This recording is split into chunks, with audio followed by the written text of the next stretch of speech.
ಪ್ರಾಂಶುಪಾಲರ ಪ್ರಶಸ್ತಿ ವಾಪಸ್ ಪಡೆದದ್ದು ನೋವಿನ ಸಂಗತಿ. ಸರ್ಕಾರದ ಈ ನಡೆ ಆಶ್ಚರ್ಯವಾಗಿದೆ ಎಂದು ಉಡುಪಿ ಚಿಕ್ಕಮಗಳೂರು ಸಂಸದ ಕೋಟಾ ಶ್ರೀನಿವಾಸ್ ಪೂಜಾರಿ ಹೇಳಿದ್ದಾರೆ. ಕುಂದಾಪುರ ಸರ್ಕಾರಿ ಪದವಿ ಪೂರ್ವ ಕಾಲೇಜಿನ ಪ್ರಾಂಶುಪಾಲ ರಾಮಕೃಷ್ಣ ಬಿಜಿ ಅವರಿಗೆ ಉತ್ತಮ ಪ್ರಾಂಶುಪಾಲ ಪ್ರಶಸ್ತಿ ಘೋಷಣೆ ಮಾಡಿ ಬಳಿಕ ತಡೆ ಹಿಡಿದ ವಿಚಾರಕ್ಕೆ ಸಂಬಂಧಿಸಿ ಉಡುಪಿಯಲ್ಲಿ ಅವರು ಪ್ರತಿಕ್ರಿಯೆ ನೀಡಿದರು. ಪ್ರಾಂಶುಪಾಲರು ಅಂದು ರಾಜ್ಯ ಸರ್ಕಾರದ ಆದೇಶವನ್ನ ಪಾಲಿಸಿದ್ರು. ಸಮಾನ ವಸ್ತ್ರ ಇರಬೇಕು ಎಂದು ಹಿಜಾಬ್ ಅನ್ನು ನಿಷೇಧಿಸಲಾಗಿತ್ತು. ಸರ್ಕಾರದ ಆದೇಶವನ್ನ ಸರ್ಕಾರಿ ಅಧಿಕಾರಿಯಾಗಿ ಅವರು ಪಾಲಿಸಿದ್ದಾರೆ. ಹೈಕೋರ್ಟ್ ಕೂಡ ಅದಕ್ಕೆ ಪೂರಕವಾಗಿ ಆದೇಶವನ್ನ ನೀಡಿತ್ತು. ಸರ್ಕಾರ ಹೈಕೋರ್ಟ್ ಆದೇಶವನ್ನ ಗೌರವಿಸುತ್ತದೆಯೋ ಅಥವಾ ತಮ್ಮ ಅಜೆಂಡವನ್ನ ಗೌರವಿಸುತ್ತದೆಯೋ ಎಂಬುದನ್ನು ಸ್ಪಷ್ಟಪಡಿಸಬೇಕು.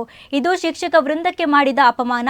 ಮುಖ್ಯಮಂತ್ರಿಗಳು ತಪ್ಪನ್ನ ಸರಿಪಡಿಸಿಕೊಂಡು ಶಿಕ್ಷಕರಿಗೆ ಪ್ರಶಸ್ತಿಯನ್ನ ಪುನರ್ ಘೋಷಣೆ ಮಾಡಬೇಕು ಎಂದು ಒತ್ತಾಯಿಸಿದ್ರು. ಇಡೀ ರಾಜ್ಯಕ್ಕೆ ದೇಶಕ್ಕೆ ಸಂಭ್ರಮದ ವಿಚಾರ. ಶಿಕ್ಷಕರಿಗೆಲ್ಲರಿಗೂ ಶುಭಾಶಯಗಳನ್ನು ಹೇಳಿ ಒಂದು ಉತ್ತಮ ಸಮಾಜ ನಿರ್ಮಾಣ ಆಗಬೇಕಾದ್ರೆ ಶಿಕ್ಷಣ ಇಲಾಖೆ ಮತ್ತು ಶಿಕ್ಷಕರ ಎಲ್ಲರ ಶ್ರಮವೂ ಅಗತ್ಯ ಇದೆ ಅನ್ನೋದನ್ನ ನೆನಪು ಮಾಡಿಕೊಂಡು, ನೋವಿನ ಸಂಗತಿ ಅಂತ ಹೇಳಿದ್ರೆ ಉಡುಪಿ ಜಿಲ್ಲೆಯಲ್ಲಿರುವ ಕುಂದಾಪುರದ ಜೂನಿಯರ್ ಕಾಲೇಜಿನ ಶಿಕ್ಷಕರೊಬ್ಬರಿಗೆ ಕೊಟ್ಟಿರುವಂತಹ ಶ್ರೇಷ್ಠ ಶಿಕ್ಷಕ ಪ್ರಶಸ್ತಿಯನ್ನ ಶಿಕ್ಷಣ ಇಲಾಖೆ ಅದರಲ್ಲೂ ಕರ್ನಾಟಕ ಸರ್ಕಾರ ತಡೆ ಹಿಡಿದಿದ್ದು ಅತ್ಯಂತ ಆಶ್ಚರ್ಯಕರಾಗಿತ್ತು. ಅದನ್ನ ಏನಂತ ಅಧ್ಯಯನ ಮಾಡ್ತಾ ಹೋದ್ರೆ, ಕುಂದಾಪುರದಲ್ಲಿ ರಾಜ್ಯ ಸರ್ಕಾರದ ಆದೇಶವನ್ನ ಪಾಲಿಸಿದಂತ ಪ್ರಕರಣದಲ್ಲಿ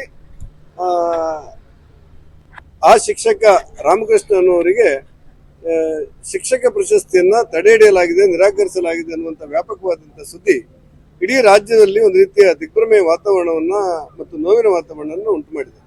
ನಾನು ಶಿಕ್ಷಣ ಇಲಾಖೆ ಸಚಿವರಿಗೆ ಮತ್ತು ಗೌರವಾನ್ವಿತ ಮುಖ್ಯಮಂತ್ರಿಗಳಾದ ಸಿದ್ದರಾಮಯ್ಯವರಿಗೆ ಕೇಳ್ತಾ ಇರೋದು, ಆ ಹಿಜಾಬ್ ಪ್ರಕರಣದಲ್ಲಿ ಸಮವಸ್ತ್ರಕ್ಕೆ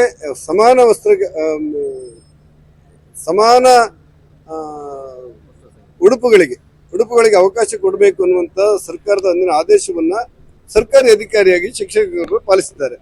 ಅದಕ್ಕೆ ಪೂರಕವಾಗಿ ಹೈಕೋರ್ಟ್ ಕೂಡ ಒಂದು ಆದೇಶವನ್ನು ಕೊಟ್ಟಿದೆ. ಬಾಬಾ ಸಾಹೇಬ್ ಅಂಬೇಡ್ಕರ್ ಅವರು ಹೇಳಿರುವಂತಹ ಅನೇಕ ವಿಚಾರಗಳನ್ನು ಉಲ್ಲೇಖ ಮಾಡಿ, ಸಂವಿಧಾನದ ಆಶಯಗಳನ್ನು ಉಲ್ಲೇಖ ಮಾಡಿ, ಆ ಹಿಜಾಬಿಗೆ ಸಂಬಂಧಪಟ್ಟಂತ ತೀರ್ಪನ್ನ ಹೈಕೋರ್ಟ್ ಕೂಡ ಹೇಳಿರುವಂತಹ ಹಿನ್ನೆಲೆಯಲ್ಲಿ ಸರ್ಕಾರ ಇವತ್ತು ಹೈಕೋರ್ಟಿನ ಆದೇಶವನ್ನು ಗೌರವಿಸ್ತದೋ ಅಥವಾ ತಮ್ಮ ಅಜೆಂಡವನ್ನು ಗೌರವಿಸ್ತದೋ ಅನ್ನುವಂತ ಚರ್ಚೆಗೆ ಉತ್ತರ ಕೊಡಬೇಕಾದ ಅವಕಾಶ ಇದೆ.